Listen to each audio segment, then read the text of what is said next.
welcome to this episode of Martial Truth Podcast, my interview with Ted Rabino Sensei. Ted Rabino is a longtime practitioner of martial arts, started with Judo when he was a kid, trained in Shito-Ryu Karate, trained in Yamanni-Ryu, Bojitsu, Ryukyu Kobudo, longtime practitioner of Eskrima. I actually studied with Ted. That's when the arts, I just started studying with him, Eskrima, in Arnis. So he's a long history in the martial arts. I thought it'd be really cool to talk to him about a lot of different things, and he tells some really cool stories. So I hope you'll enjoy that. As always, if you like the podcast, please click that like, share, subscribe button. Consider becoming a monthly member. Subscribers are going up like crazy. I really appreciate everybody that's subscribing to the channel. All the long-time subscribers, thanks for sticking with me. I really appreciate it. I'll be in New York in a couple of weeks for the seminar.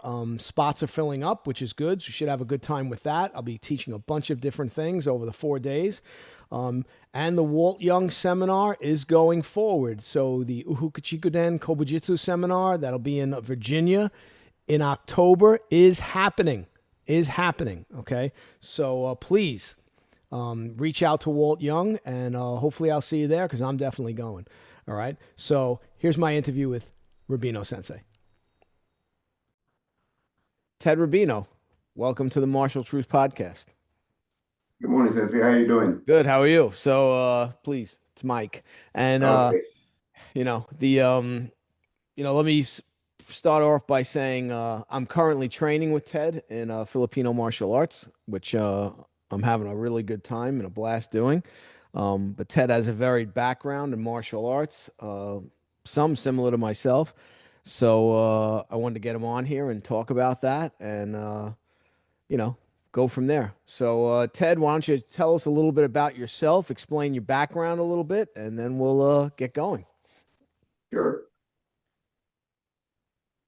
My martial art career started in the mid 60s or so.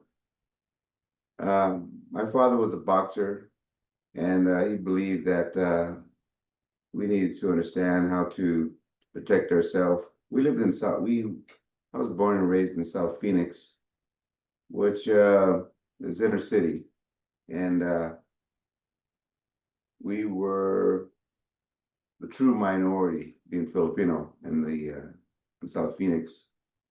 So my father taught us meaning my 3 brothers and 1 sister, basic boxing, just defense, offense. Then later on, he taught us basic Eskrima, who later taught us was his brothers, my uncle. But my father was a migrant worker because he was a farmer in the Philippines. So when he came over, he was employed by the Watanabe family and several other Japanese flower gardens in Phoenix, Arizona, where Baseline Road was mostly, I'd say about 80, 90% Japanese flower gardens, which it's not there no more. So being employed by the Watanabe family, come to find out later that their family did Judo.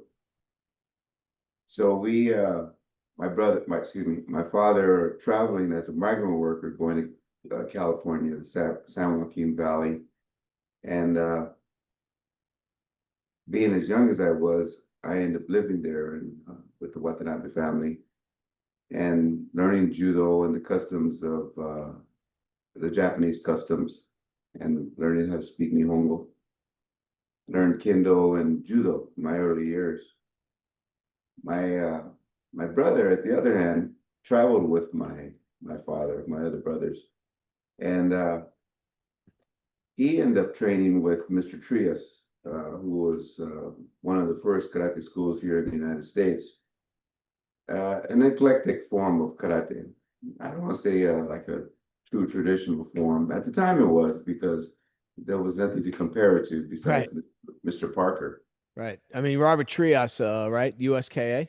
Yes. Right. So, very early pioneer in this country of martial arts. Yes. And my father didn't want me to follow the footsteps of another brother. My other brother trained Kung Fu because it was a Chinese community in South Phoenix also. So my older than me, my brother Sam, he trained Kung Fu, White Crane and Xingyi. And then my brother Pete trained Shuri-Ryu, or I think it was called Shorei Goju or something like that. Shorei-Ryu, Mr. Trias. Later on evolved to Shuri-Ryu. And I continued to train Kendo and Judo because I followed my course. I didn't want to go against my father's demand, so I stayed doing that. And later on in the years, my brother got his black belt in judo. You were either back then white belt, brown belt, or black belt. Right. There was no every other color under the rainbow. No, it was just white, brown, black. And black belt really wasn't something in the time of. I think back then, I believe there was here in the States, Shodan and Sandan, they were like master level back then. Right. Back then, Right. now it's pretty high. But and I'm sure there was higher ranks in Japan, but here in the States, Sandan was a high level. Even for karate back then, a fourth dan was a master level Right. in the 60s and 70s. Because Well, we didn't have anybody. I mean, there that's right. wasn't there wasn't that many practitioners. So, I say all the time that the first guys that came back from Japan and Okinawa with karate, people that had never seen karate or even judo, right, or any of these arts, they must have looked at those guys like almost they were like gods Yes, because they had never seen anything like that before. They'd seen Western style boxing, but they'd never seen these guys able to use their hands and feet in these combinations, these throwing techniques these guys could do. And again, back then, when you don't know anything, you don't have anything to compare it to. Of course, those guys would look, oh my God, amazing. Now that it's been here for a long, long time, and many of us have traveled back and forth to Japan and Okinawa. We now know that those guys brought back, for the most part, a very that's right. basic level of karate. And now we realize that there's a lot more to it. But yeah, you're right. Back then, a shodan was like a big deal, and a yondan would have been like, you know, so Yes, that's right. And back then, there was nothing. Well, I think maybe in the mid 60s, Green Hornet came out right, and Sean Connery came out with You Only Live Twice. So we were exposed to it, but not able to access it as other right, people because it was a luxury. It right, wasn't something that you can get now. Now we look a little forward from that time of the mid 60s to the mid 70s, and there was a karate school like a Circle K. They right, were in every corner, right. because Well, of the the other popularity. that's the other interesting thing too. I mean, in the beginning, judo was the predominant art.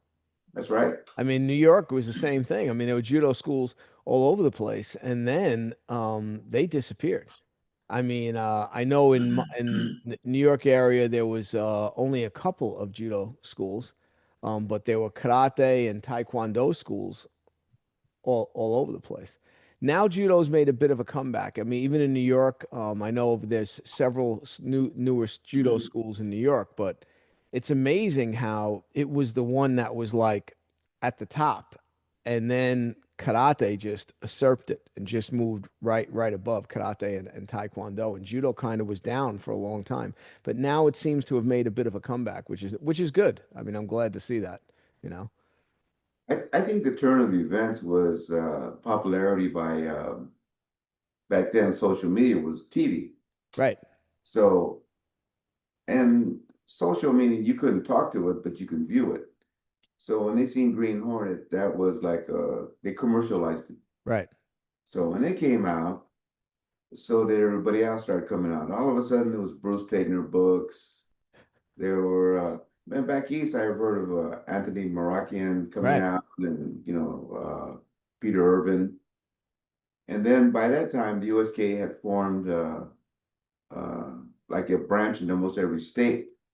And my brother became one of the representatives there in California. Again, I was still not involved in the USK until like the mid 70s. My father said, go see what they do. But by that time, the Watanabe family had introduced me to a type of karate.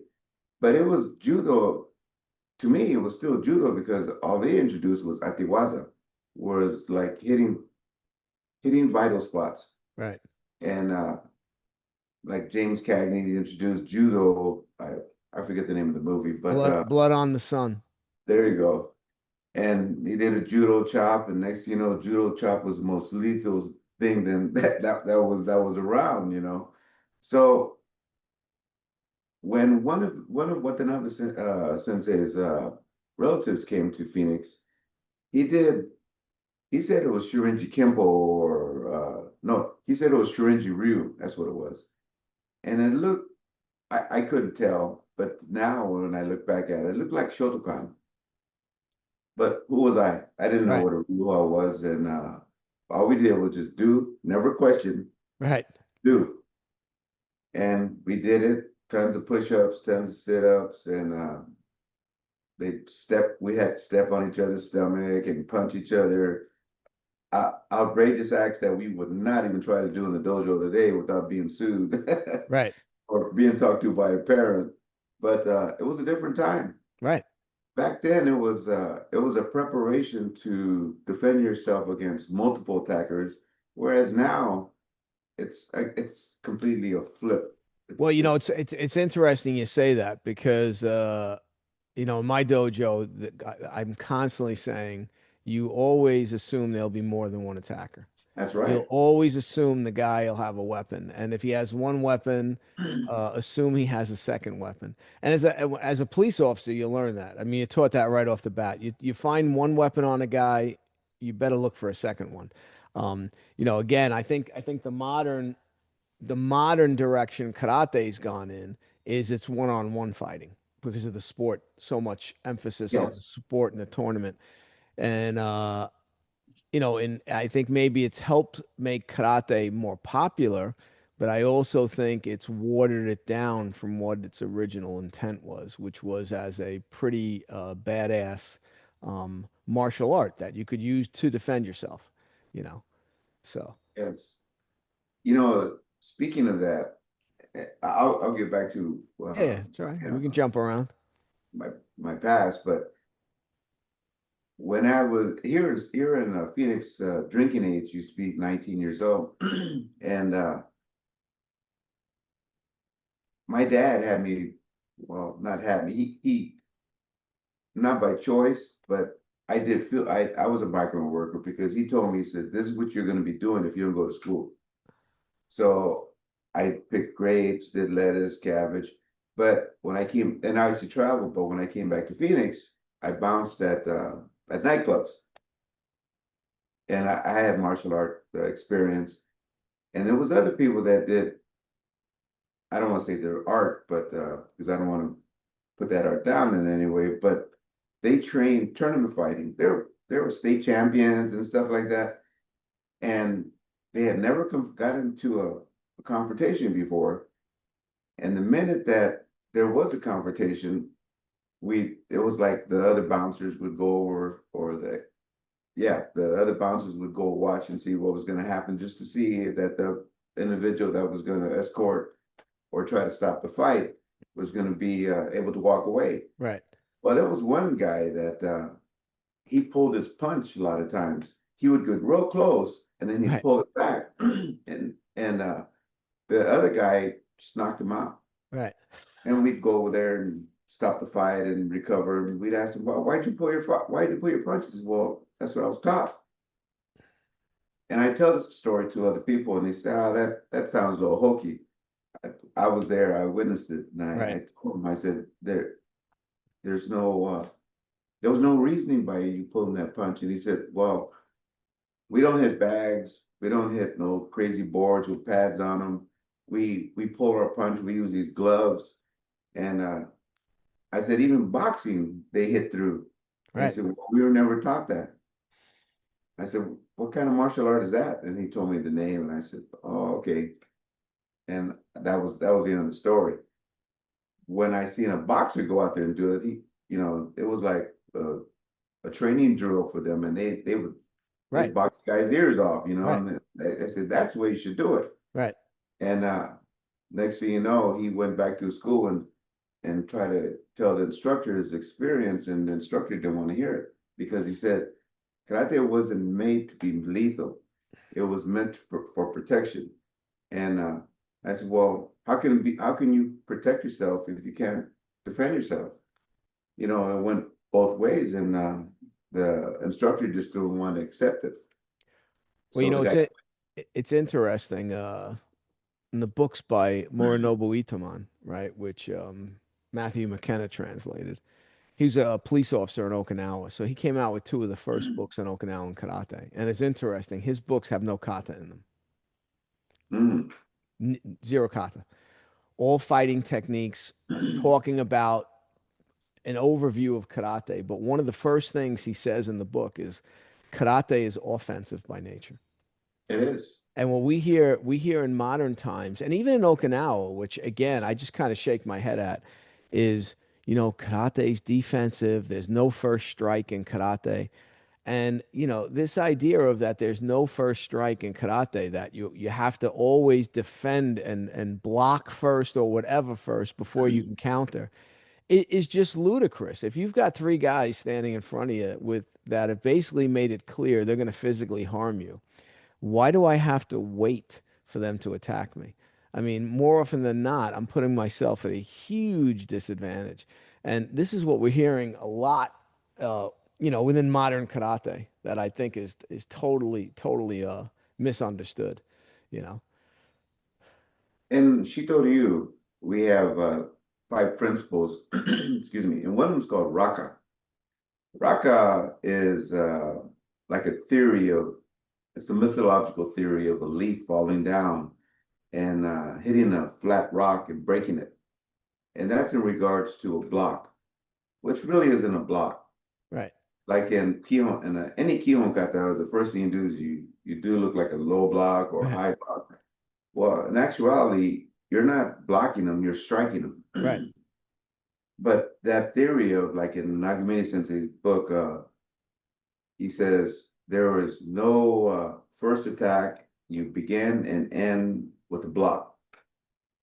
Well, if you flip that page and you listen to their philosophy, they'll say that that first block is really a strike. right, And there are no blocks.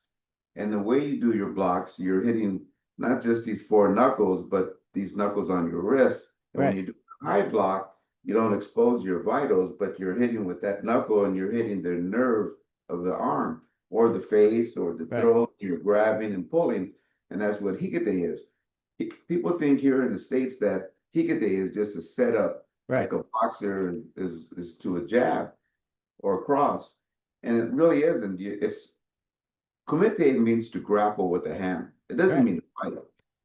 Well, the other thing we see too is, this idea of chambering all the time. So you chamber a punch, and I mean, we know for a fact, like the founder of Ishinru, the kata he created, when he taught it to a brown belt, yeah, he would pull the hand all the way back to the hip and then punch. But when he practiced by himself, he never retracted the hand. He punched from the hand was here. That's where the punch went from. And one of the things I see is, again, the guys, and not just in Ishinru, but in a lot of these styles of karate and other martial arts, when they came back in the '60s, they came back with a very basic version of karate, and many of them never went back. So they never went forward in how there are different ways to practice the kata, where you don't have to chamber and you can move differently. So yeah, I think there's a lot of habits now that have crept into karate that I think shouldn't be there. They just shouldn't be there. So, and some of the things they see me do, it's almost like it's heresy, right? Oh, that's not karate, that's Calandra doing that, right? But the headmaster has no issue with me doing it like that. And I think people are too stuck in it's got to be this way all the time, every day. There's no room for expanding your horizons, so to speak, and taking a different look at how to move. And I don't think enough people are doing that in martial arts. I think they're very stuck in the initial way they learn it and never grow really, really past that, you know. I think in the early years, excuse me, I think in the early years, when karate or tode or ti went from Okinawa to Japan, that when Kano Sensei invited, I think, Funakoshi Sensei and Motobu, when they went over there, they uh, they took the base mat, the matter of karate or ti, and they removed a lot of the Chinese influence from it because of the, I don't want to say, no, I shouldn't say Well, it's racism. ethnic. It's an ethnic Yes, thing. Yeah, it's that's an what it ethnic was. thing. There's no question about it. And even to this day, I'll tell you because this was discussed on Okinawa when I was just there in December.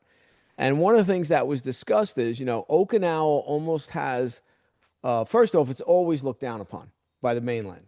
The Oh yes, mainlanders look down on Okinawans. Okay. But then Okinawans also have a little bit of the little brother complex where they look at Japan. Japan's the big brother with a little brother.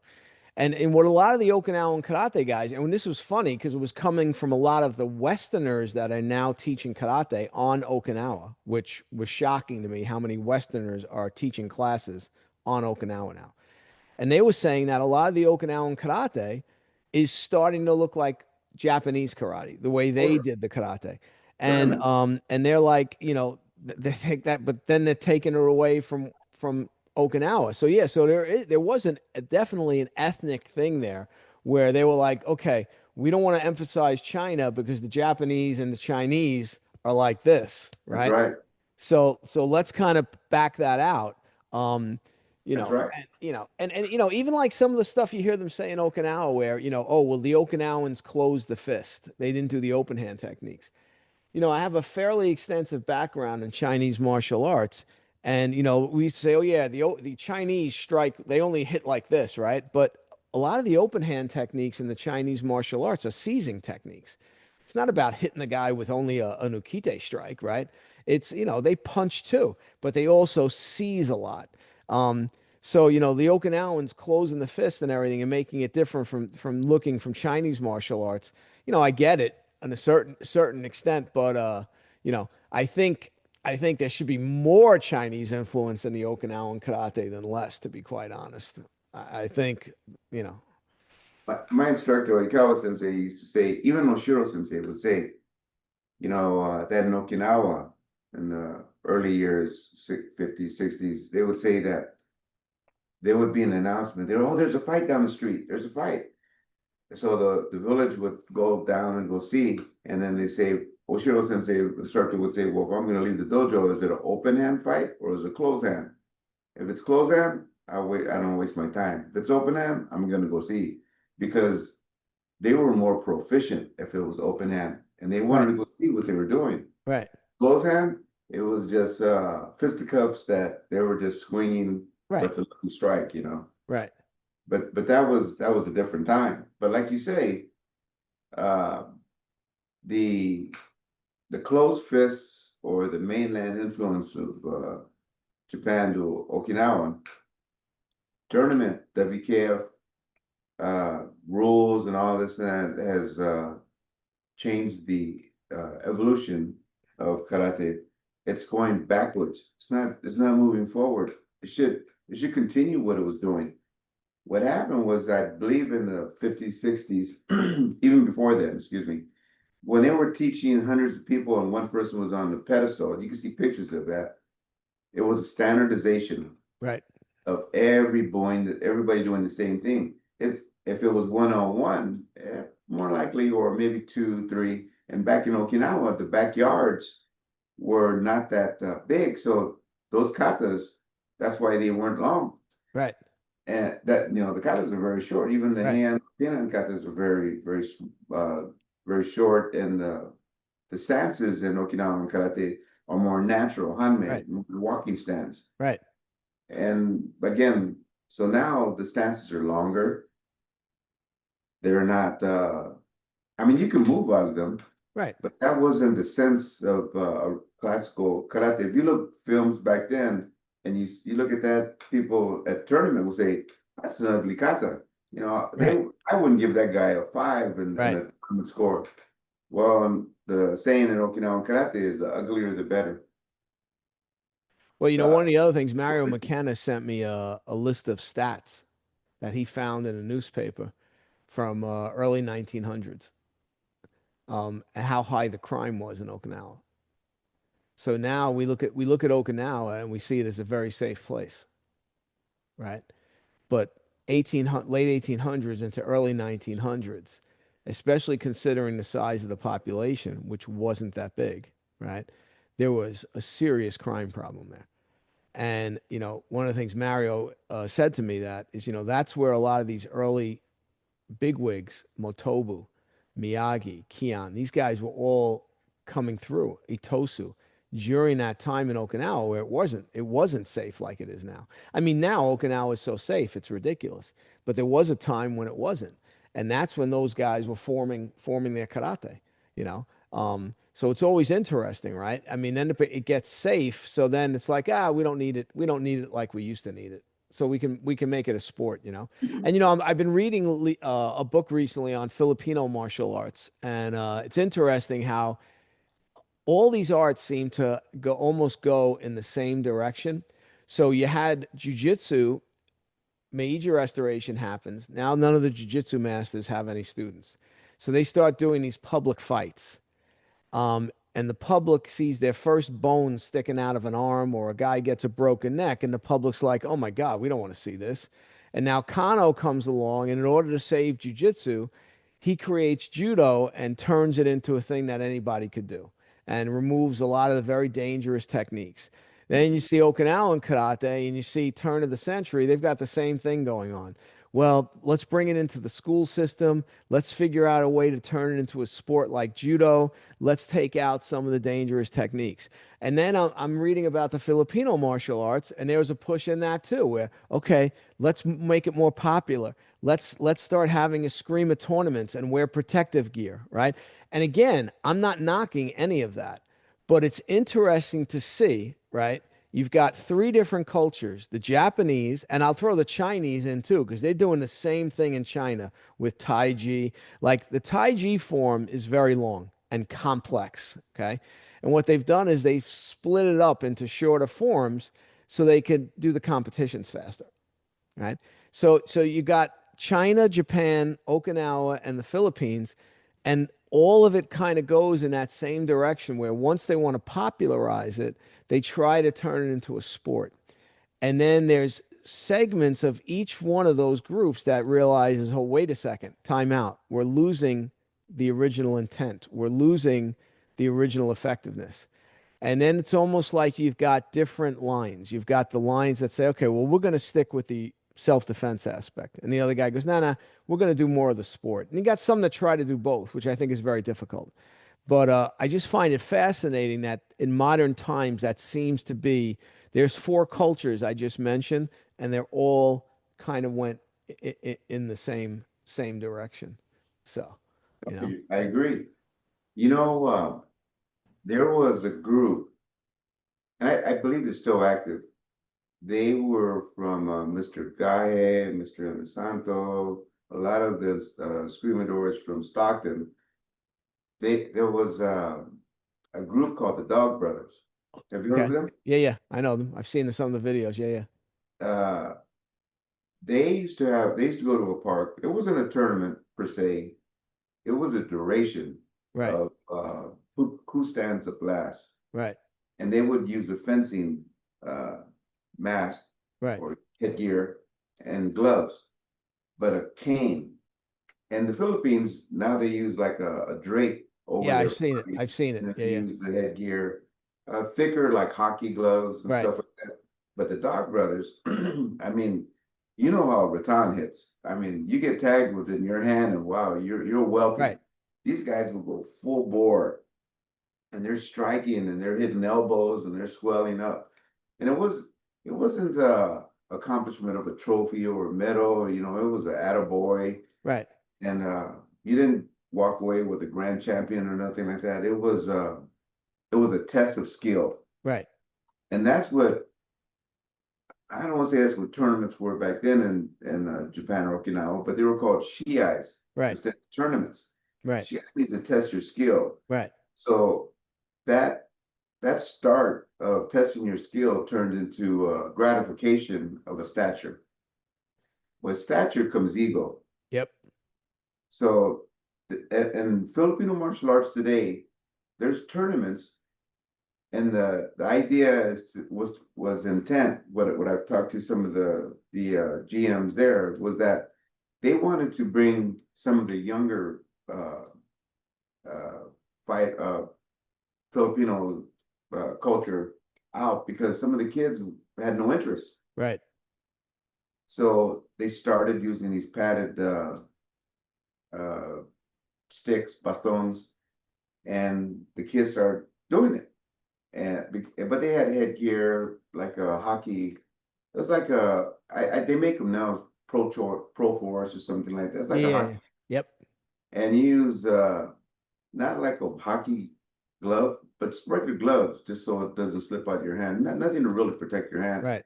And when they tag, it's a point here and there, but it's a continuous tag. It's not one tag and you Right. stop like Ippon Kumite.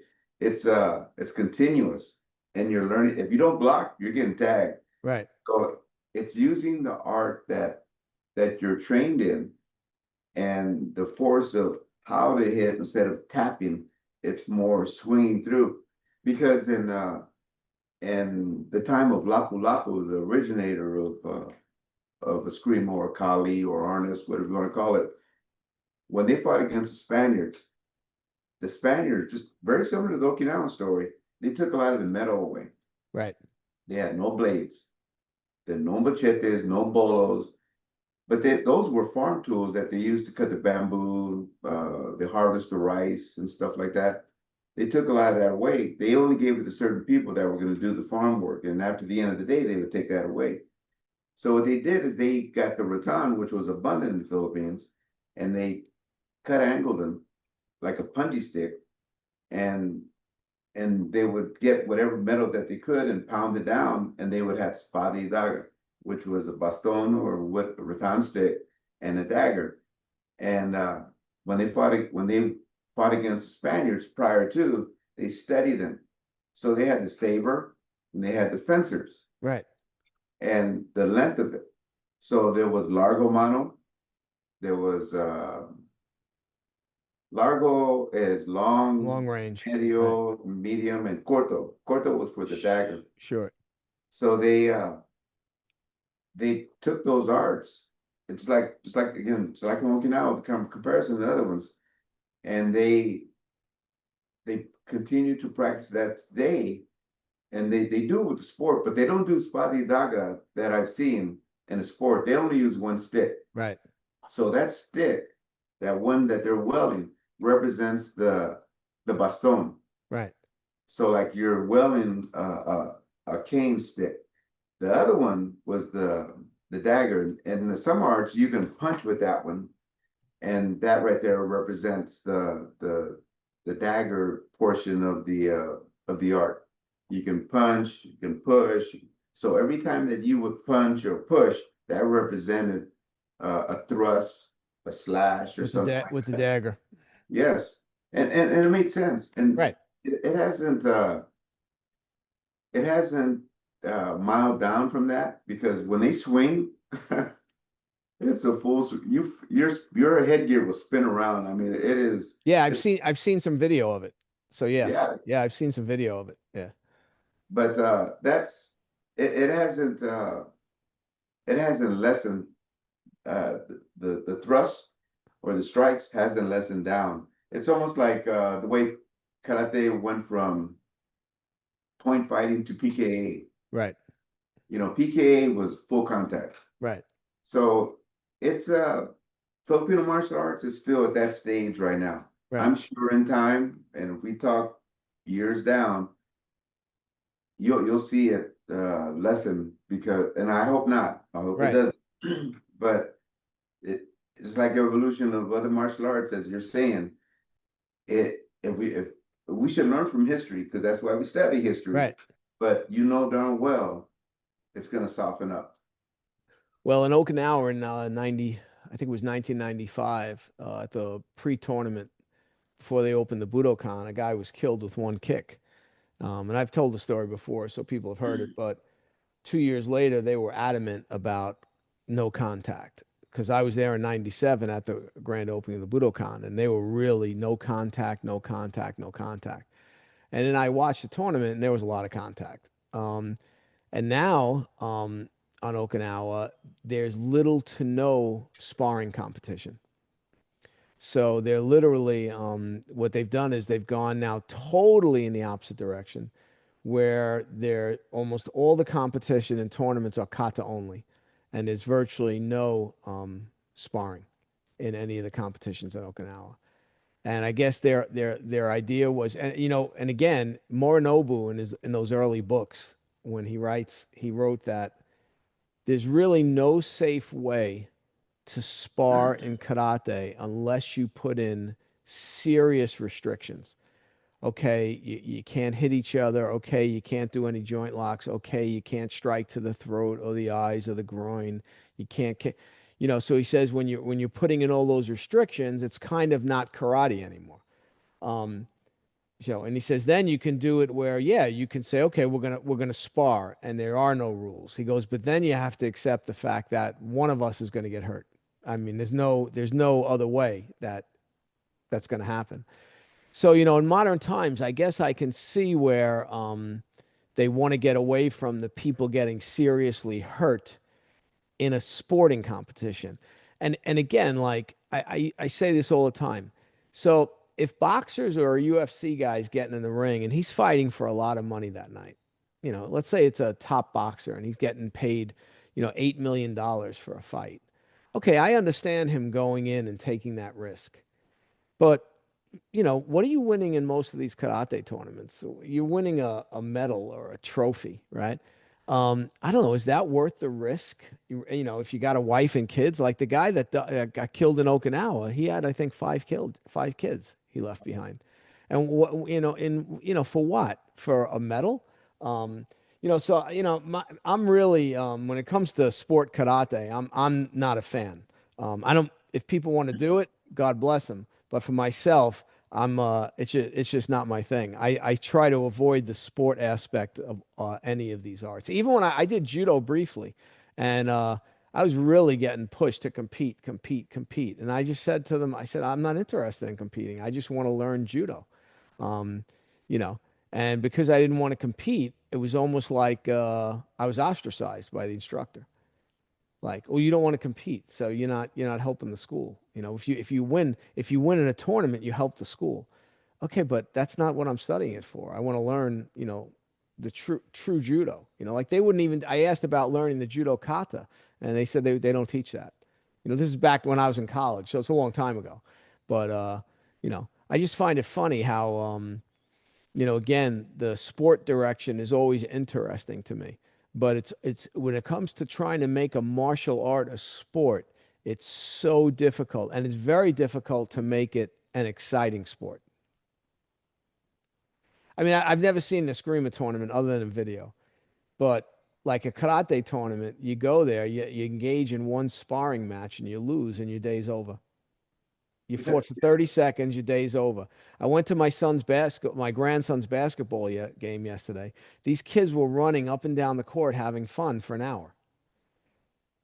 So again, until I think they can figure out a way to make, like I'll use karate as an example, a more fun sport, I don't think it'll ever be successful like basketball and baseball and football and soccer. Because, kids are running around, they're having a good time, you know. They told me on Okinawa, that's when they lose the kids. They lose the kids once they hit middle school and they start playing organized sports. Yep. As soon as they hit middle school. I told them, I said, well, it's your fault. I was talking to two very senior dons in Okinawa. And they said, well, what do you mean it's our fault? I said, well, you keep saying karate is a sport. No, karate is a way of life. If you package it differently, then they'll be willing to do both. But if you're only packaging as a sport, then they're like, well, I like this basketball sport better, or I like this baseball sport better than that karate sport. I'll do that instead. But if karate is a way of life, like our New York school, that's how we approach it. And we all the kids do other sports, but then they keep doing karate also. And because we don't package it as a sport, we don't even do tournaments in New York. So, you know, and that's worked out great for us. But in Okinawa, they haven't figured it out yet. That's funny because here in the States, well, in Japan too, in Okinawa, the custom is that the parents don't discipline their kids until 10, 12 years old.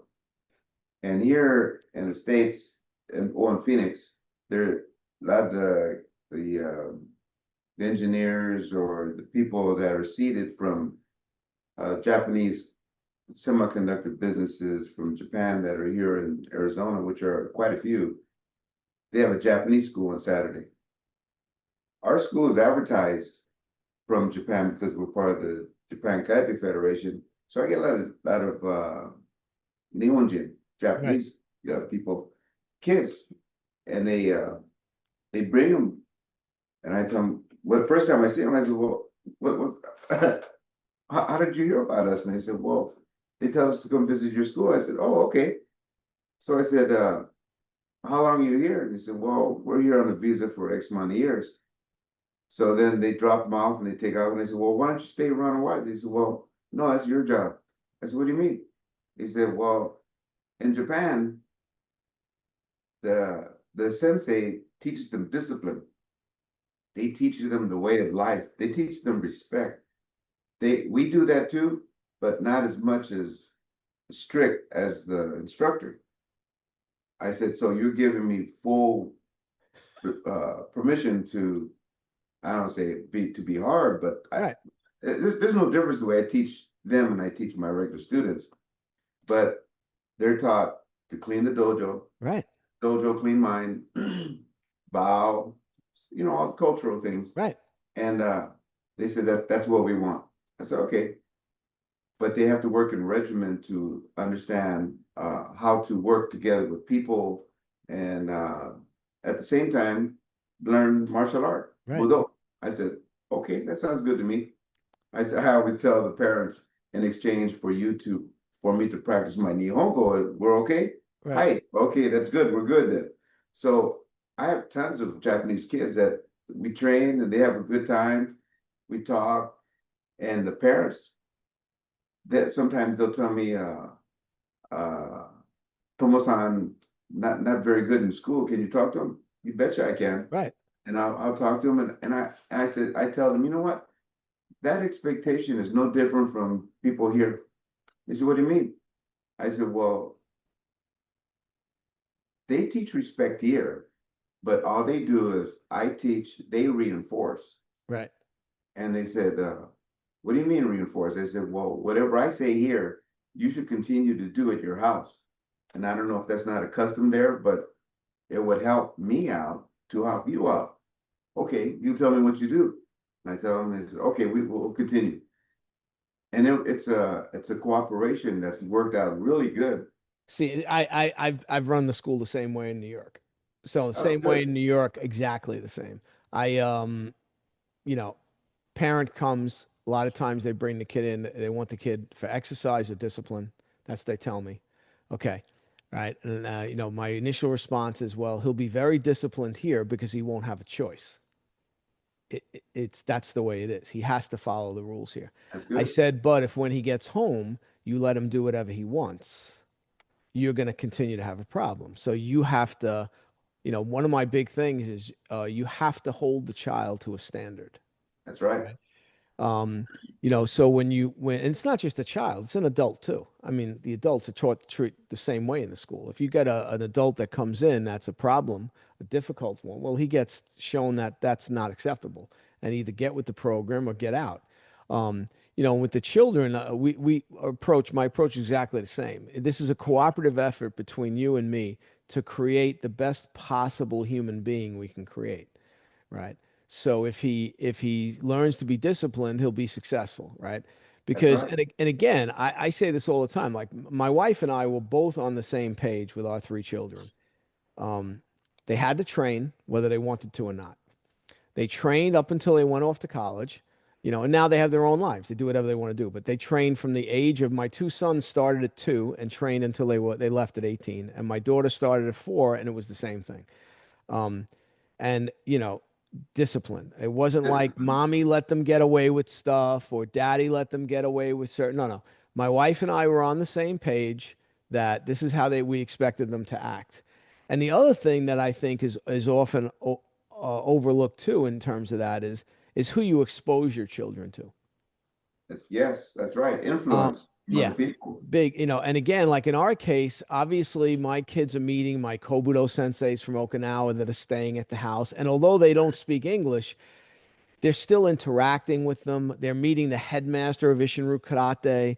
They're meeting all these other, well-known martial arts people. And then in the case of my sons and daughters, my son and daughter, my sons were meeting very high-level baseball people that were, had World Series rings and, saw how those guys acted. And my daughter was in the dance world and saw that. Um, and I think it's important. I think because again, the children see an example, a good example, you That's know. right. And That's right. my teacher in Okinawa, when I first went and trained with him in Okinawa, said to me, "The dojo goes as the sensei goes." So it goes, if the sensei is serious and he leads by example, and the dojo, everybody will follow the same path.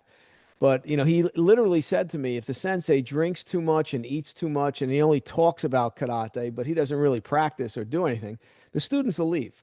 That's And right. yeah, and it was great advice. It was when I first really went out on my own, and hearing that advice was tremendous.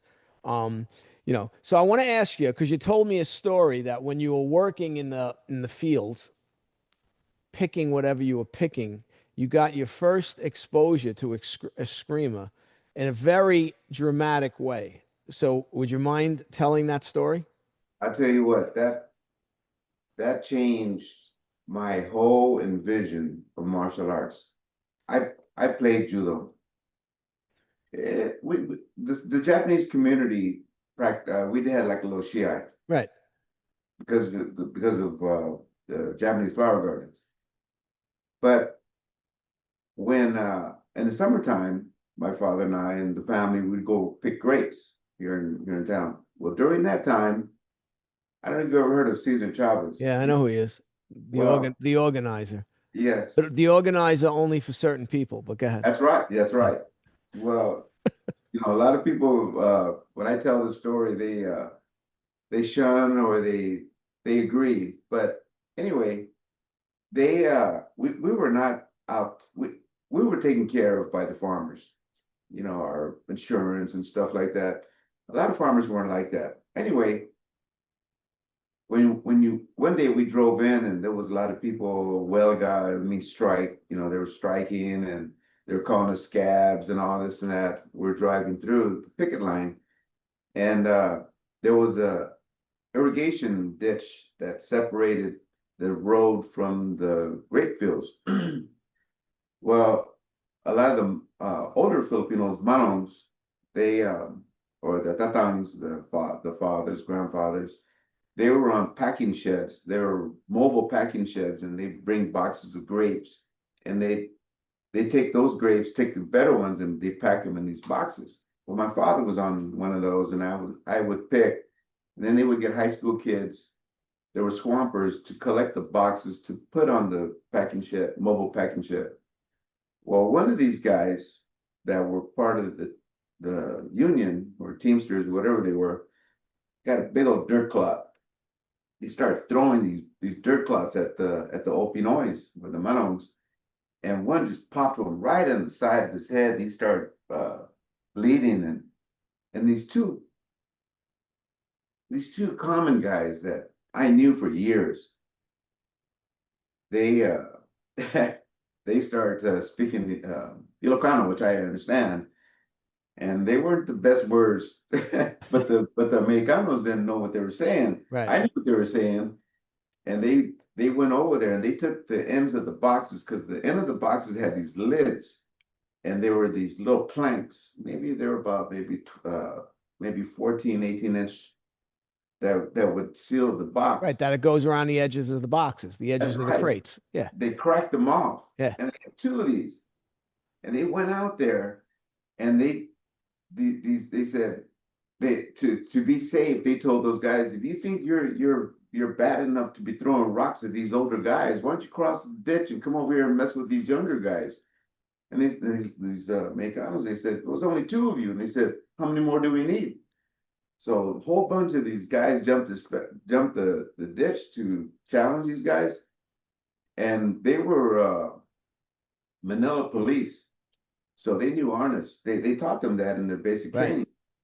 And I was a young kid. I was maybe 10, 12 years old or something like that. And I seen this one guy threw a punch at him, and he moved to the side and he cracked him right in the head with that stick, and he went down. And just like ants on a defenseless insect, they were Right. jumping all over him, and they knew some type of grappling too, which was Dumag, Filipino wrestling. Right. The And they Filipino started wrestling. Right. they start throwing them, and they're all I heard was clack, clack. And I thought it was the wood cracking. No, it was bones. Right. They were snapping fingers. Right. They were getting thumbs in people's eyes. They were ripping ears. And not, you don't really rip an ear, Right. but Right. pulling on that Right. ear. They were hitting They were hitting vital spots. Nobody died, but it looked like they wish they would have, because when they when they were down, their arms were broken and they were helping each other across. I didn't count them all, but it amazed me of what they did in that short period of time. When you hear people saying that a fight shouldn't last no more than X amount of time, Right. like I said, when you see things like that, a minute could be an hour, Right. or 30 seconds can be half an hour, Right. something like that. For both, there were a lot. I followed these guys later on to learn this art. And so, how old were you when this happened? I was, like I said, 10, 12 years Okay. old. Yeah. So, yeah. And the following year, they came back again, and I trained with them in the following year. But we trained out of three camps. One was Arrowhead, another one was in Somerton, Yuma, and another one was in Scottsdale. Back then, Arizona had a lot of agriculture. Right. Not much now, but back then. So it was like three spots in Arizona. My father and I, we go stay at the camps. And in the nighttime, they would teach a lot of the young kids. And we learned the basic. But back then, there was a different striking system. And they taught us how to grapple, how to do basic self-defense. And they taught us these different type of strikes. There's a lot of Right. eye jabs, which I still teach today, Right. because it's practical. Right. Right. They told me, they would always tell me, if they can't see you, they can't hit you. So that a lot of our basic strikes, as you know, our Right. panatuka, we go directly to the eyes or to the throat. Those two right there, and this girl that trains with us, Alex, she when we spar, when we do empty hand, and when we spar with gloves, first thing she tries to do is take my nose out, and Right. she laughs about it, and you train with her. Right. She's confident in what she can do. Right. And that's what martial arts should be about. Right. Confidence. It's a confidence builder. But it's because you know where to hit. Right. You know that if you're going to take somebody, even by accident, if you hit somebody, they're going to go down like that. Listen, I say it all the time. I say you could see these nonsense YouTube videos of guys getting punched in the throat and supposedly taking it. You can see guys getting kicked in the testicles and supposedly taking it. You will never ever see a video of a guy taking a poke in the eye and taking it. That's right. Ever. Ever. And again, I've struck numerous people in the eye. You poke them in the eye, they grab their eye. They go down. That's right. Yeah, and the issue is a lot of people are not willing to strike somebody in the eye. They have it in them. Oh, I couldn't do that. I couldn't stick my finger in somebody's eye. But to me, that's the number one strike. I mean, the Chinese have a saying. The Chinese refer to the eyes as the general of the body.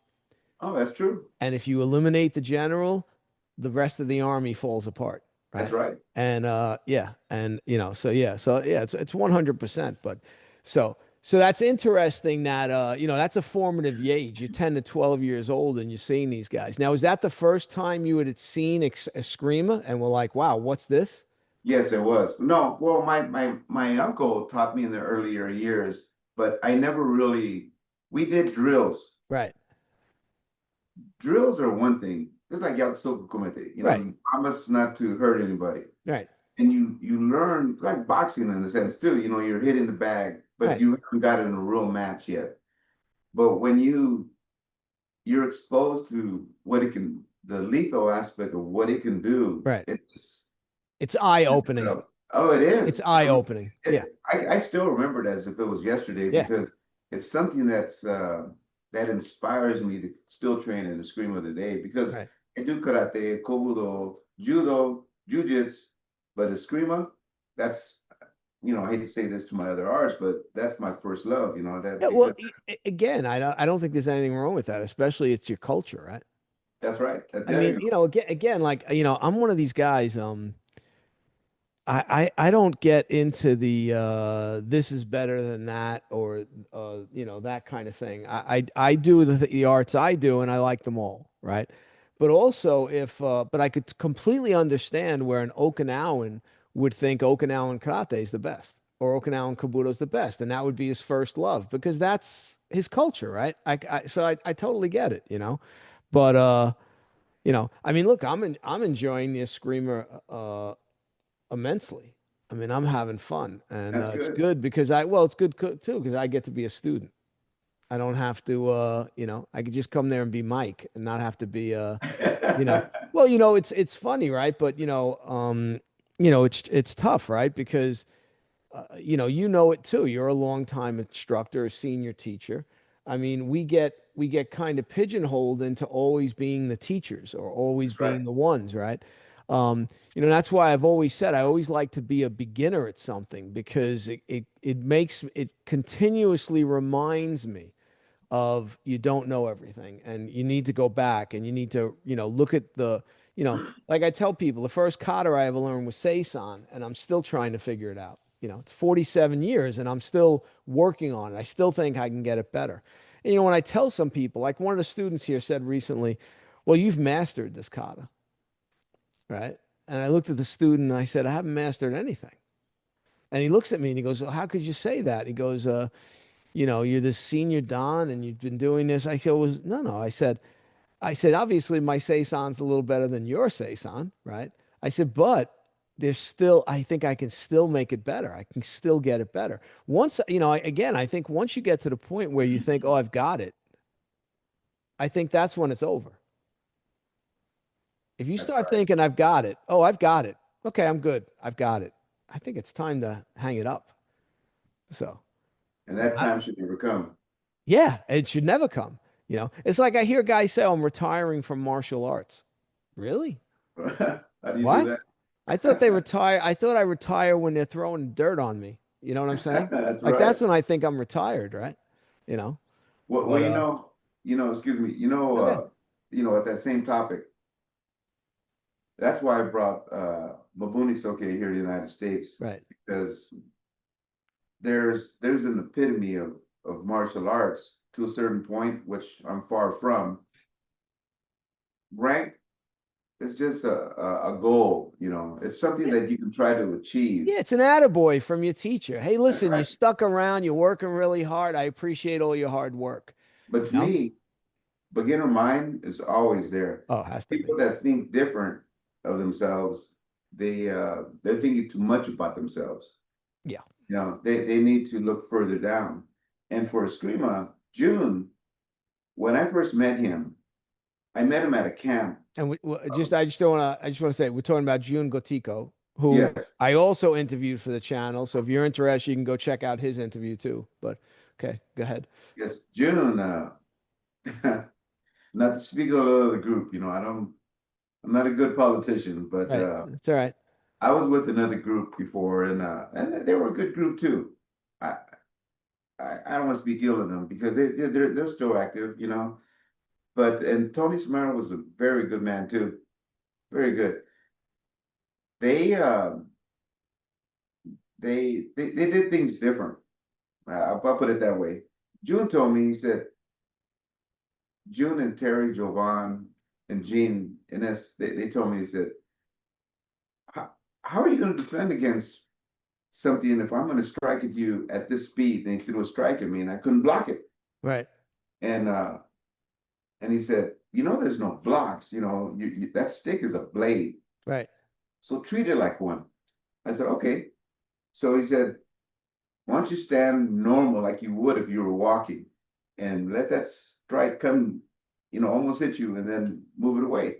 If you're standing in a position, you don't walk down the street like that, do you? And he told me like that. And I use that same saying in Right. karate. Right.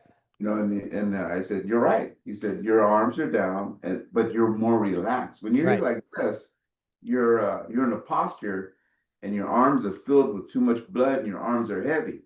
But when your arms are down and you're loose and that strike comes to you, you can move faster. Whereas we used to stand like this, Right. and June, we stand in this position and like a roof block, you pop it up and you're striking. Well, he made a believer out of me right there, and he said, why don't you come train with us? He said, because I was there for a camp in Right. Stockton. And that's where my dad came in from when he came from the Philippines. That was the Mecca. Yeah, it's the mecca of Filipino martial arts, Stockton, It is. California. It's Yeah. Stockton, California. Yeah. And that's where a lot of Filipinos came in through from San Francisco to Stockton and Lodi. Well, I have a lot of family over there. And when I met with June and Terry and these guys, Terry did Rembukai under Ron Marchini and these guys, and he had a dojo. So we did the bag over there, and then he said, well, that's fine and dandy, but he said, if you got a training partner, get it at a full speed swing and see what the response is and see what the your reaction would be when that strike comes at you at these different strikes. And later on, we'll do random strikes and see what you can do. You might get hit, and I'm not gonna say I'm sorry, but you're gonna get hit. This art is not a forgiving art. It's something that you're gonna learn, but I'm gonna give you the basic tools to defend yourself, and then we'll take it a little bit. We'll take it step by step, and in a couple of days, he taught me more than I. Like I said, I'm not speaking of another art, but I Right. think in that period of time, they taught me more than I really thought I would learn in that short period of time. So then I changed with those groups, and that ended the story right Well, there. it's interesting. I think when you're someone that's always kind of looking for answers, I think I think sometimes you progress and you move on to someone else. Like in Ishinru Karate, when I was in Okinawa, Master Shimabuku told me to make my own strong Ishinru. He said, go out and train with everybody that you feel knows more than you or is senior to you and take the best from each one of those guys and create your own strong Ishinru. And that's what I did. For years, I traveled around. I trained with most of the first generation students of his father, Tatsuo Shimabuku. And there were some of them I learned a lot from, and others I didn't learn that much from. But Good point. again, I took all that stuff and I brought it into my version of Ishinru. And the headmaster basically told me to do that, so I did it. And I think when you're looking, when you're again, when you're not comfortable, I think you might meet someone and say, "Oh, wait a second now. This is a different approach." Yes. I think I like this approach better. I think I'm going to go with these guys now. And again, I don't think that's a big deal. Obviously, the guys you might have left might see it as a big deal. Yes. But a lot of times, I had the same situation with my first instructor. I walked away from him. He wasn't a good guy. He's dead now, so it's irrelevant, but he was not a good human being. Um, but I walked away from him, and it was like I kidnapped one of his children. Like that's how I was treated for years like that. And again, like instead of him taking a step back and saying, "Well, why did Mike leave? Like why did he leave?" Right? And seeing if it was anything that maybe he could look at himself and say, hey, maybe I shouldn't have done this, or maybe I wasn't doing this right, right? But no, it was all my fault that I left, right? And I think sometimes I think that's why I think martial artists, I think a lot of them get stuck. Like they get to a certain point and they're stuck and there's no more growth. And I think again, when students leave, I think they want to say, well, what, he left because of this, right? And they never look at themselves and say, well, could we maybe do some things to maybe improve ourselves so people don't leave? Is there more out there that we're not aware of? Is there another approach out there? You know? So I'm just saying, I mean, I think you see it a lot in martial arts where, like I say, one of the things I say with certain teachers I've trained with, I've seen their catalog. And there's a beginning to their catalog and there's an end to the catalog. That's right. And I'm looking for more. I'm like, okay, but what about this? Oh, no, no, no, we just do it like this. Okay, but what about this? Like, no, no, no, we do it like this. And the catalog is the same. It never changes, right? And that's when I say to myself, okay, I'm done here. Like, there's nothing more for me from this individual, and I move on and I try to find someone else that their catalog's different, right? So, like you said to me, like there's in the multi-style style of eskrima, right, that we do, is it's not just one style. That's right. It's an umbrella of many different approaches in Filipino martial arts, which for a guy like me I'm thrilled because I prefer that. I prefer a a big approach to the same subject as opposed to a very narrow approach to the same subject, you know? My Kobudo instructor told me when I first started training. Well, back then you had to get showdown in their art because they said the stances reflect the weapons. Right. So I trained Kobayashi to learn Tara. He said by that point there's going to be a point where you hit the wall. He said Okinawa they say there's a wall you're going to Right. face right into it, and at that point you need to that wall is a door. You need to open that door and go to the other side of the wall. And I said, how do you do that, Sensei? And he said, I will introduce you to somebody else, or you can go find somebody. And he was open-minded like that. He introduced me to Mr. Oshiro Toshihiro. Sure. And I started doing Yamanni-Ryu. Yeah, Yamanni-Ryu. And that opened up a different door, which complemented my Tara. Right. I was very grateful for that. Whereas a lot of instructors, they're afraid that if you go, that you don't come back. I'm grateful that my instructor did that, and I'll always be grateful to that man. So Tatsuo Shimabukuro, the founder of Isshin-Ryu, studied later in his life with Taira Shinken. So Ah, he studied. So we have some of the Taira Kobudo in Isshin-Ryu. We have Shishi no Kun, Urashi no Kun, Chatnyara no Sai, Hamahiga no Tuifa, right? So I asked my teacher when I was just there, I said, hey, did you train with Taira too? And my teacher said, of course I trained with him. He was in the dojo teaching my father. I was standing right there. So I said, yeah. So, and then a few first generation students of Tatsuo have told me that Tatsuo said to them, hey, look, my Kobudo's good. It's okay. But if you really want to get good at Kobudo, you should study with a Kobudo master. A guy who that's his thing. He's an expert in Kobudo.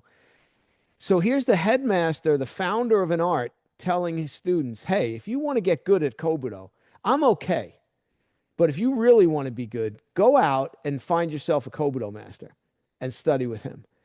So I always find it funny that in modern times, the instructors don't want guys to go out and study with anybody else. They're going to hold on to them. No, no, that's right. you can't do that, right?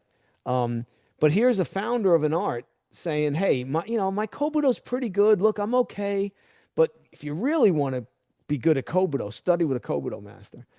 And yeah, That's I a cool again, instructor. even my Chinese master, my Chen Zhanghua, has said, if you go out and study other things, bring that experience back into our art. I That's think good. those are very good words. Yes, they are.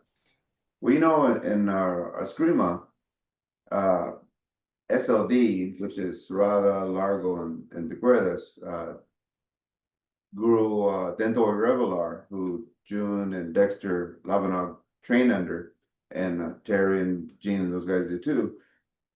They brought that art out where it was a closed group. The Filipinos in Stockton, they they'll say hi to each other on the street, but yet they they take it as a, no offense to nobody, but they take Filipino martial arts like a chicken fight. Their chicken is better than your chicken. Right. It's very And clannish. there It's you go. clannish. That Right. that's the word. Right. That's right. And they'll defend it to the end. But there's rivals in Stockton that this art is better than that art and this art and that, I guess karate is like that too. Yeah. But not, I'd say Filipino, with me, in my view, Filipino martial arts, it's cultural.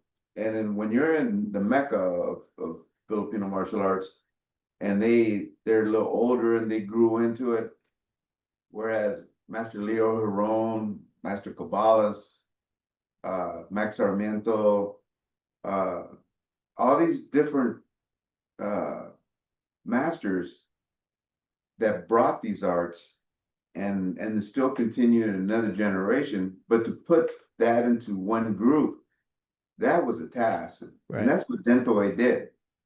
He put because he trained under Angel, he trained under Leo, he trained under Max Sarmiento, and that's what we have for an art. So it's like a endless book. You Right. open up one book and you're going through it, and all of a sudden you open up another chapter and you're going through it. Like I said, every time I go train with June, he'll say, "Let's try this out, Ted." And we'll do it. Man, it's just like, wow, where'd you get that from? And he said, "Well, I've always had it, and just it's just a different, no, not a different combination. It's a different set of a speed of combination, Right. and now we're adding a different strike to it, and it just speeds it up, and you just don't have time to think because that's what they don't want you to think. They want you to build your reflex Right. upon React. react. That reaction time builds the reflex, like I was telling you, your reflex time in your eye, which makes you complement your karate or whatever art that you do. Those reflexes give you attributes that will assist you in your different arts. Well, And people think, no, it only helps at a screamo, or it only helps. No, it doesn't.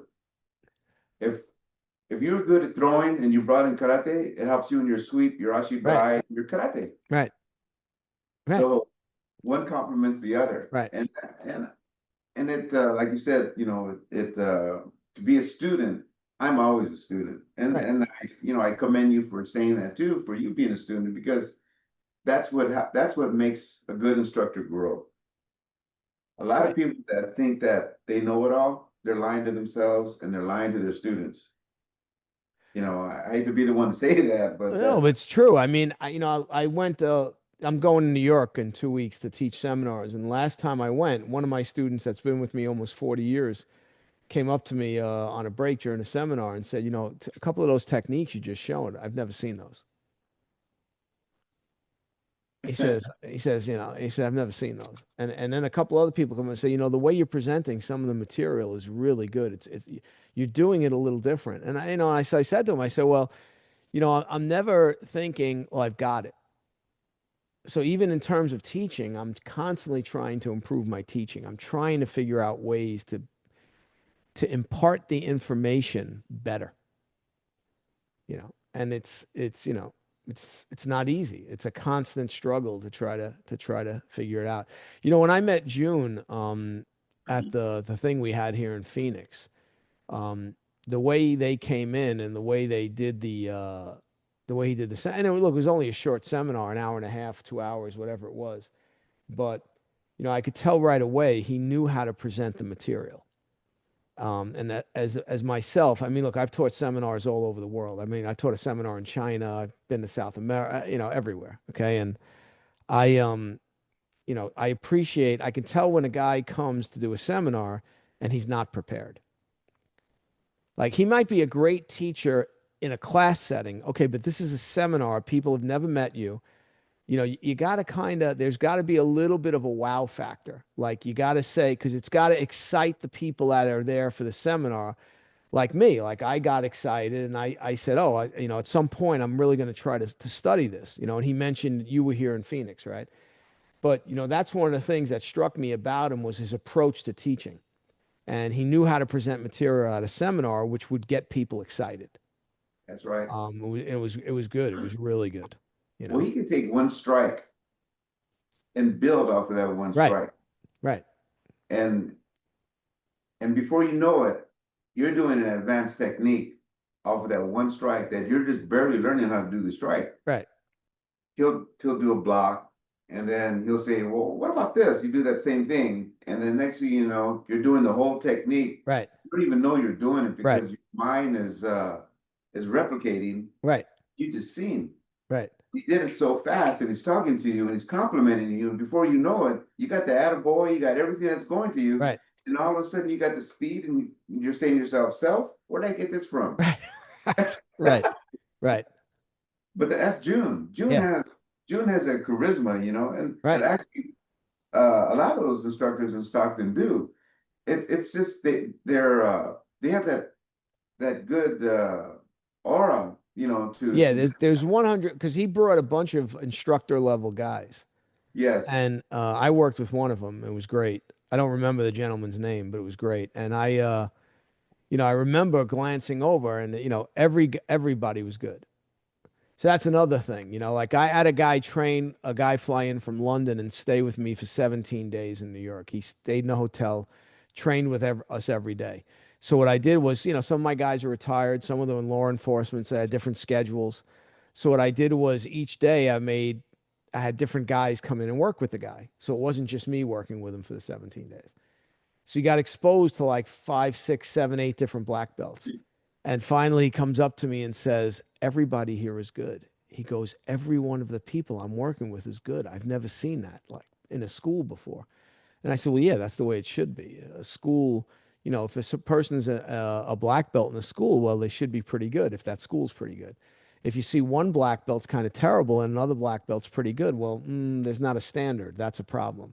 So if there's a standard, then you see everyone turns out to have some pretty good ability, right? And they're not going to be the same, but they'll be at least quality. There'll be a quality there. That's what I saw with those guys that June came in with, you know. So it was But it was impressive. that's why we try to at every class, and this happens in Stockton too, is that you'll do within that period of time. You'll do the warm-ups, you'll do the basic strikes, you'll do your stick, spadi daga, empty hand, knife within that hour and a Right, half. People say, how do you do all that in that short period of time? Well, we do, right, but yet what you're really doing is you're resonating what you've learned in that short period of time and you're filing it in your right, brain. And before you know when strike comes, you know how to do it.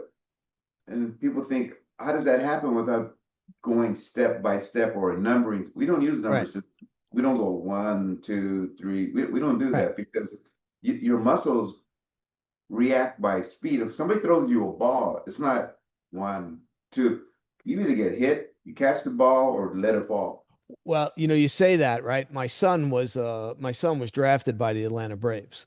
So he played in the minor leagues baseball. And the first time I went to a minor league game, during warm-ups, I stood behind him when he was catching a pitcher. And the pitcher was throwing upwards of 100 miles an hour. Wow. So I'm standing behind my son. He's in position, right? And the ball is moving. So it's not like it's coming in on a straight line. And I'm watching him literally go doom, doom, doom, doom, and catching it like it's nothing. And I'm standing behind him, and he's my kid. And I'm like, how the hell is he doing that? Right. And afterwards, you know, I said to him, I said, Mitch, I said, you know, it's like he says, well, Dad, you can't overreact. You've got to just be relaxed back there. And the Right. hand just has to kind of just move, right? And he goes, yeah, when the guy throws one and bounces it in the dirt, then I got to do a big movement to block it or try to whatever. He says, but I'm trying to get him strikes. So if I'm making these big crazy movements with my glove, the umpire is calling a ball every time. But if you can do the small movement and catch it, he says you'll get more strike calls. And again, for a guy who I love baseball, right? But I never played baseball. But being exposed to that level of baseball up close and it being like, but he would say the same thing to me in a martial arts class. I don't understand how you can move like that, Dad. Like the way you're move, right? So again, right, it depends on what your skill set is and whatever it is. But that's why I say all the time, anybody that's good at anything physically, doesn't matter what it is. If you're a great dancer, I mean, there's like you look different from someone who's just like like me, who just dances for the hell of it, right? But to see like you said, the speed, I mean that's why too, and even like within the karate classes, like I tell people here all the time, if you can't defend yourself against a punch that's coming in that they're trying to take your head off, well then you got a problem. But you look at a lot of karate schools, the punches they're attacking with, and there's not necessarily a lot of intent on there. It's just kind of the laying the punch out, And let's not even talk about knife defense, because again, a lot of it they just stick the knife out and stand there, and then the guy Right. does the technique. And again, I say all the time, when I initially teach, I teach that way too. But eventually, I've got the guy coming in with multiple stabs, like he's trying to stab you multiple times. Can you deal with that attack? You know. And even me and June talked about it, and June was in agreement with me that yeah, it's going to be tough to face a guy if he's armed with a weapon. And even if the guy's not trained, which is that's what we hope. We hope it's just a criminal who has no training. But you got to work defenses against the knife. You got to work on disarming a guy with a gun because again, you have to have something. There has to be Right. something you can try if you need to do it, you know? Because if not, what's the alternative? You No, die, that's right? right. You know? Static motion is like the ABCs Right, uh, of anything. right, So when they hold that position, you're just learning the posture, the bone alignment, right, how they're gripping it because right, there's different types of gripping, right, different types of thrusts. right, So when you do it from like we are doing disarms the other day of how to control that thumb, right, how to use that wrist motion and how to redirect. But those base leads to a rapid attack. But without knowing the ABCs, if you just go right to it, I'm not saying it's right or wrong, but when you start going speed drilling, trying to get somebody, it sometimes it knocks a person's attitude down because they think it's hopeless. I can't right. I do it. can't do it. I'll never be able to do this. Right. That's You're right. right. Right. So at first you build their confidence and give them an understanding of what it's about. It's almost like a preview of a movie, Yeah. which you I can then call it I call it reference point. there you go. This is your reference point. Okay, now we're going to build off the reference point. That's it. Right. It's like that's the You way it know. works. In my case, I would let's say I arrested a criminal that turned out to have a pretty extensive criminal record. So let's say, he spent a lot of time in a real prison. And he was sitting in the cell, I would ask him, I say, "Hey, let me ask you a question." I said, "You seen a lot of fights in prison?" "Yeah." "You seen anybody get stabbed in prison?" I'd ask the guy. And if and usually they were pretty forthcoming. The guy would say, "Yeah." I said, "So tell me, what did it look like? How did the guy approach the guy? How did the guy hold the knife?" Like I'd ask the criminal. I said, "Show me how he went at the guy." And so again, I was trying to learn how the predator, the guy in the street, the criminal, is going to come at you, what he's going to do, right? Because again, I mean, my chance of coming up against a trained knife fighter are probably slim and none because they're not necessarily the criminals, right? But the criminal has his own techniques. I want to know what he's doing. I want to know what they're doing and learning in prison and different aspects, So it was always fascinating to me to hear these guys talk about different things. And like I caught a guy, he had a knife up his sleeve, and he had a shoelace around his wrist, and he had the shoelace taped to the handle of the knife, and the blade was only about that long. And it was a simple, kitchen knife, but sharp, right? And so he said to me when I was placing him under arrest, he says, "Listen, I'm just letting you know I've got a knife on me." I said, "Okay, good. I appreciate you telling me." Um, and I took the knife off, and when I handcuffed him, I said to him, I says, "Hey, why'd you carry the knife like that?" And he said, "Well, when you stab a guy in prison, you're stabbing him multiple times, and the knife will slip out of your hand. So the knife doesn't hit the floor. You can re-grab it then and continue to go to work." And I was like, okay, right. And right. So, and if you look and you see a lot of prison shanks, like they call them, you'll see some of them are made like that, where they have the cord. And I remember that guy explaining to me, right? And I wasn't arresting for him for anything serious at the time, right? But I remember thinking, oh, okay, cool. Like that's a cool thing to know, you know. So that's what I'm saying. Some of those things I learned from asking the criminal question. Hey, have you ever seen this? How did they do this? And they would tell you. They were, forthright and would tell you. Some of them wouldn't want to, but a lot of them were like, yeah, they'd tell you. So yeah, it's interesting the way they do certain things and how their techniques evolve and whatnot.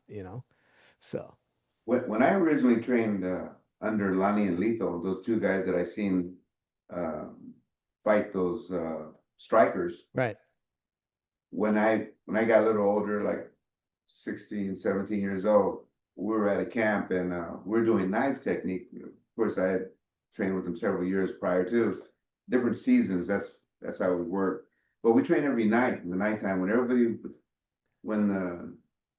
goes to sleep. We go out there and it was like 5 or 6 of us that would train strikes and everything. But when we start training the knife, just like we do, when if you don't have a blade or fix a training blade, we use those butts a sawed down rattan stick. right, What they would do was when we first learned, they would wet them with water. Then, and you when you thrust, sometimes the water would be slippery. right. Then when the training got better, then they put lard. Back then Okay. they not corn oil or I know what you're talking about. Yeah, yeah, lard, yeah. I know big what big lard fat, is. Yeah, yeah, big fat, yeah. and they put it on there, and they say thrust at that person as hard as you can, and when you would thrust and you would stay there, you had scarecrow. Right. You'd stay still, and that person would thrust you as hard as they could. It would slide through their Slide hand, right through your hand. and they said, "Why are we doing this?" And they said, "Well, that's what blood is." Right. Because blood, when you thrust somebody and that blood is on that blade, your hand becomes slippery on that blade and you cut your own hand. And sometimes if you don't have that mentality, when it cuts you, you'll let that blade go. Well, when we would do that drill, and then I say, well, let's do the same drills we're doing before. And now both people have lard on these things and real slippery. Now see how good you can do it, and see who doesn't drop the blade. And it at first it was fun, but after a while, you think who's going to last the longest doing these drills? And like Right. that basic drill that we do where you come Right. across and them like that. You couldn't hold on the minute you made contact, especially when you're cutting up. When you're cutting up, it slide right out of your hand. Right. And I'd say, wow, that's a wonderful drill. Right. The following year, we'd use oil. So it went from water to lard to oil, and it was it was messy, Right. but I tell you what, it was a learning tool that I haven't seen people do this before. Right. But I don't think people can, people, oh, it's dirty. It's, stuff. Water is okay, Right. but when we start using canola Right. or Right. regular Right. motor oil, Right. it gets a little messy. But Right. I've never seen nobody do that today. Right. I've never seen that type of method used, but it's a good method to use, I tell you, because it's the closest thing to blood and it's a gross matter to talk about as far as training. But I Right. tell you what, it's coming close to the real Well, I was thing. just gonna say it's real. And I've seen a lot of guys stabbed, right? And it's interesting because some guys you see stabbed and the wound is pretty substantial. And other guys I saw seen stabbed where I literally were like, "Where are you stabbed? There's no blood." I had a Well, guy stabbed in the back with a screwdriver, no blood. And the screwdriver was buried. I mean, into no blood. I had a guy stabbed with an ice pick in the front of his body. And I'm like, "Where are you stabbed?" And he's like, "I'm stabbed." And then we lifted his shirt. I mean, it was a small hole, but you could see like a small drop of blood. So it's interesting to see when you see a lot of people that have been stabbed. Some the wounds are big and you see a lot of blood, and others you see, oh, it's not like there's not a lot of blood. So it's kind of interesting to see. I think a lot of it depends on the weapon. So in the case of the screwdriver, it's a long thin, so it's not creating that big wound. But if you've got a knife blade where the blade is this wide, now when it goes in, it's creating a bigger wound, especially if it gets twisted, right? But the same thing with the ice pick. The ice pick is long and thin like a needle. So when it goes in, it's just not creating a huge wound track. So it's just fascinating how, depending on the weapon you're using, the type of result you get in terms of the damage you do. And I'm not saying the ice pick couldn't kill the guy. Of course it could, right? Depending on what it caught inside. But the outside, you're not seeing like, well, where's the big wound, right? Oh, it's an ice pick, so it's small. It was a screwdriver, it's small. But then I saw guys get stabbed in a lower body, like where you call the blue worm, right? I saw a guy, rolled up on the scene and the guy's intestine was hanging out and literally hanging out like a foot. And "Oh," I said, "Your intestine's hanging out." And the guy was very drunk and he's like, "No, no, it's okay. It's okay." I go, "No, it's not okay. Your intestine's hanging out," right? And the ambulance got there and took the guy away. But, I mean, I tell people also when I tell that story how tough the human body is because all these people who were talking, I talk about that were stabbed. They were all talking to me like it was, oh, no, no big deal, no big deal. Whereas I think a lot of times the people we train in martial arts, are good people, so they're not exposed to that, and they're exposed to movies where they see the guy get stabbed once, he's instantly dead. They see the guy get shot, he's instantly dead. But the reality is, a lot of people survive these fights. They survive being cut. They survive being shot. And it's something I try to drill into my students that no, no, don't think you're cut. That's the end of it. No, no, you're not. It's not. You're still in the fight. You've got to stay in the fight. You know. that's right.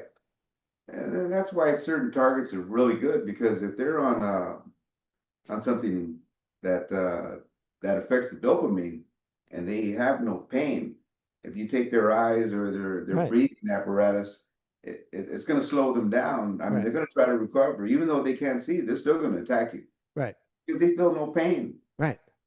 If you break a bone, they're still coming after you, you know. But you're right. I've seen somebody at a chicken fight that they use a watermelon knife. Watermelon knife are real thin Okay. because that's what they used to stick in the middle during harvest, and they would cut the core out and pull it out, see how sweet the core was. Well, watermelon knife, depending upon the length, sometimes they're up to like they're 6 inch closed and maybe 11 inch open, but they're maybe about a half an inch or a Okay. quarter inch or something like that. I see this one guy get stabbed in his leg, and he just stuck him, didn't bleed. Maybe it looked like a thumb cutter or Right. like a paper cut, but it went all the way through. It went almost all the way through. It didn't make a outside entry, but it went to his leg, came out, and then that little piece of blood on his pants, tore his pants, and then later on it started bleeding. But a Right. lot of times on smaller blades, unlike a barb, like a hook, when it goes in, the skin closes up Right. after, and that's how they get these internal bleeding. Right. If it would have went on the inside and catch a femoral, Right. then you would internal bleed Right. and fast, you know. But it's all about targeting. If you slash, of course, it's going to make blood everywhere. Right. But a straight thrust, like a prison shank or something Right. like that, when they go in and go out, they, of course, they're going to bleed if it's made out of a toothpaste container or a toothbrush. Right. Depending upon the length and the width of it is what type of wound you'll see. You know. Talk about your C-lot training a little bit. I see like training. I trained under Guru Dan Okay. and Lonnie and Leto. They call it Kuntao. Okay. Silat and Kuntao, it's almost the same thing. It's like Pakwa is to Goju Ryu Okay.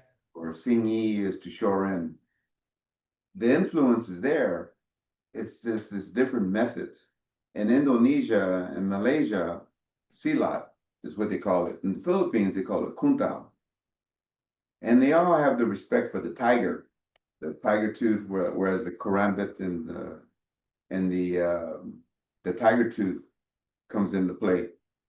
The joint lock in the tripping is more so done on a squat position because of the terrain. Just like in De Fondo, our system of Eskrima, De Fondo is wider stances. It's more anchored down for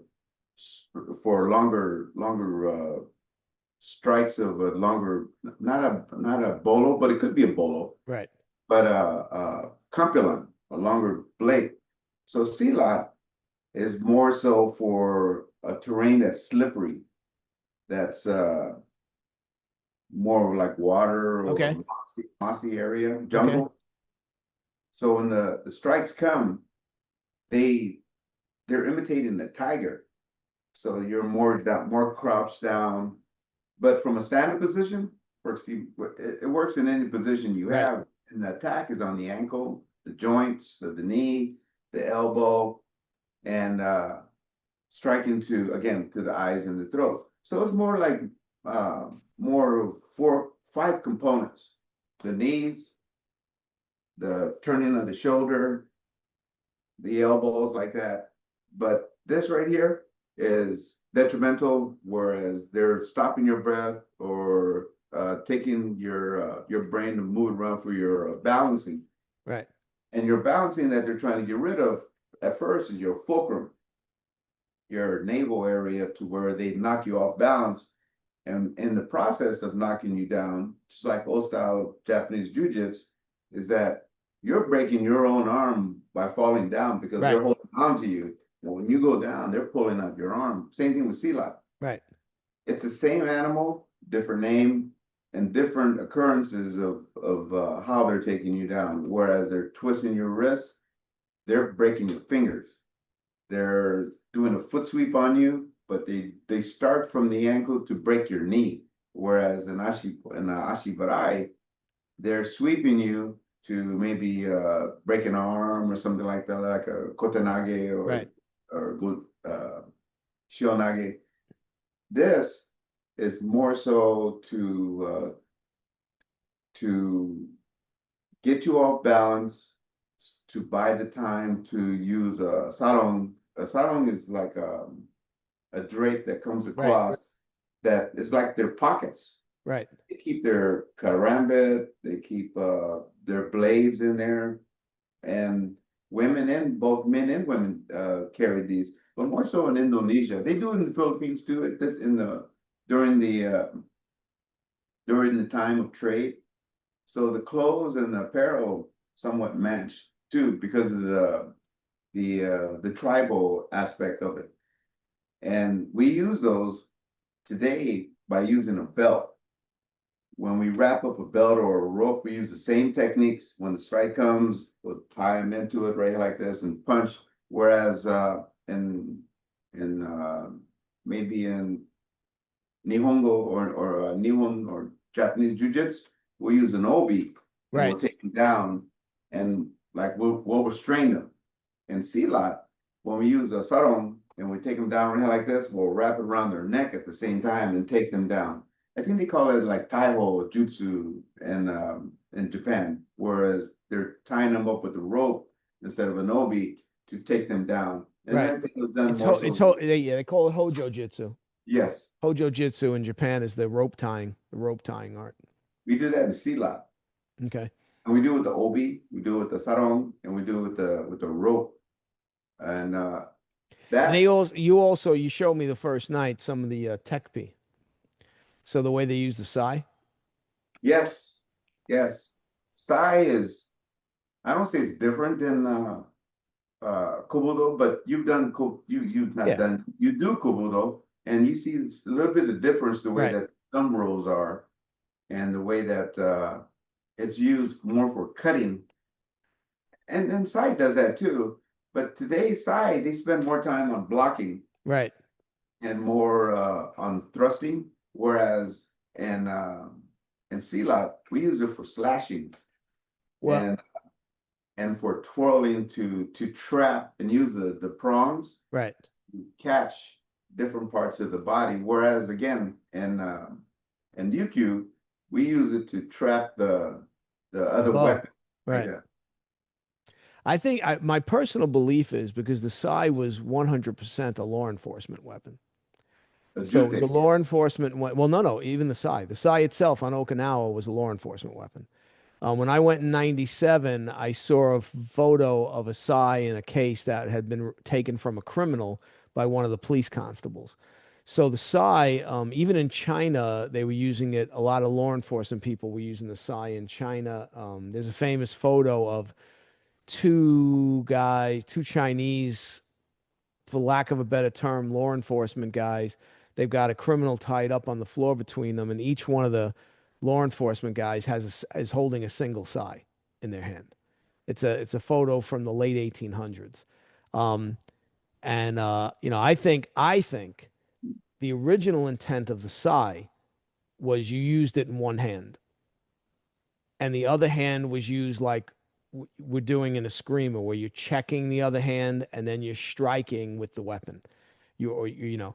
So I think the Sai in each hand, I think, is a more modern thing for exercise to work both arms and to learn how to use it with both hands. But I think the original intent, I think, was probably just like a nightstick. We carried one nightstick as cops. We didn't carry two nightsticks. And you use the other hand to defend or whatever, and then you would strike with the nightstick. I think the original intent with the Sai, I think, was the same. And there is a Kobudo style in Okinawa, which I'm hoping to experience this October. They're bringing in the masters for a seminar into Virginia, where they have some Sai kata where they only use one Sai. And this particular lineage, Uhukuchikuden, comes from law enforcement. So it's a law enforcement system. It goes back to 1800s, where law enforcement were training in the weapons, and using them against criminals. So it's interesting. So when you guys use the Sai, are they using one in each hand, or do they sometimes use it just in one hand and use the other hand to check or? They'd have two, but one was the throw. Okay, One was the throw, and the other one was to trap and slash. okay, See, Tony Samara trained under Herman Suwanda. Herman Suwanda taught Chumandi Silat, okay, and he incorporated that into Bahalana martial okay, arts. A lot of people didn't agree with his methods of doing that because he wanted to keep it. A lot of the people wanted him to keep it Bahalana martial arts, which was Hiron's Largo Mano or right, Defondo. So by him and bringing that into it, I don't think a lot of people agreed to that because it wasn't Filipino. right, right, So, but when he taught it at the camps, I absorbed a lot of it. right, I understood a lot of it because I trained him under Lonnie and Leto. I didn't say I did. right, I just go with the flow. It's like in the like a karate environment with Japanese teaching. You just listen, right, don't ask questions, right. you just do it. Yeah, Don't talk, just do. And it was good. But Herman Suwanda, uh, and his sister, they I don't say they brought. I think a man, Taurus. There was a man that Guru Dan used to bring out to Los Angeles every once. I forget his first name, but he was a crude style. Wasn't very pretty like you see Silat today. Silat is more glorified in a sense today than it was right, yesteryear. Old Okinawan Karate. It right, was very ugly. right, But Guru Dan his silat, oh, it's impeccable. Right. He'd take you down, and you wouldn't even know that he took you down Right. because the diversion of it was made for women in a sense, and men did it too. But if a woman, that's a terrible thing to say, but as the comparison, if a woman can do it with Right. with understanding of leverage, a man can do it. Right. So that understanding that Guru Dan was doing. Have you met Guru Dan before? I have not met him. He's not a very tall man, Right. and he's about this height. He's probably excuse me, Dan, if he's listening, but he's I think maybe he's about 5'6", like that. Maybe, yeah, maybe 5'6", 5'5". Might be taller, I'm not sure. But he uh he can take you off leverage real easy. And his experience, he's not a young bird like he used to be, but he's more efficient Right. because a lot of the old uh gurus, they say it's not age, it's experience that they accomplish over the years, and that goes for any martial art. Guru Dan is very proficient in silat. I trained with him for again, Tony Samara would bring him like every August to Stockton, and during a couple summer camps, Guru Dan would teach a couple classes, or when he would do that, or when Tony would bring him just to Stockton to go train. And actually, it's closer for me to go to Marina Del Rey from Phoenix to there, but when he would do it in Stockton, he would do it a longer period of time. Right. And I think it was like $50 or something like. I'm not Right. measuring the monetary value behind Right. it, but I'm saying that you go to Marina Del Rey, you're paying $400 or $500. Right. You go to Stockton, you're paying $50 or $100. That Right. was very reasonable. But when you left there, Guru Dan would have a time stopwatch, and he would show X amount of techniques within 60 seconds. And that clock would go off. All right, let's move on to the next one. And he had an agenda that he followed by. And you would do certain techniques, and best thing to do is to bring a partner with you. And he would go through these techniques of silat. The first part was stick fighting, and then knife, and then the last part would be because your body's all warmed up for silat. If it wasn't, and he started out with silat, oh, you're pulling some muscles. Right. So we would do silat towards the end of the day or the second day, and his silat was like I said, very good. Lonnie and Lito, it looked it was flowing, but I had I had taken judo in my early years, and these other kids and some of the other men didn't know how to fall. And Right. if you didn't know how to fall in silat, you're hurting some joints. Right. But that's where I got my silat from, and the trapping of it was according to what village that they were learning from. If it was Mindanao or Cebu or Ilocos or something, depending upon the terrain of how they would stand. And some would stand like a tiger, or they would stand, look very similar to a Kung Fu tiger system, Hungar or something like that. But the way they taught it was from my arms down, which I really appreciated, because when the strike would come, you'd parry, you'd grab, you hit the throat, and you take them down. And it was very practical, very practical. It's easy to teach. I we when we do empty hand, when we do panatukan, a lot of that influence comes from what I learned from them, because it makes practical sense.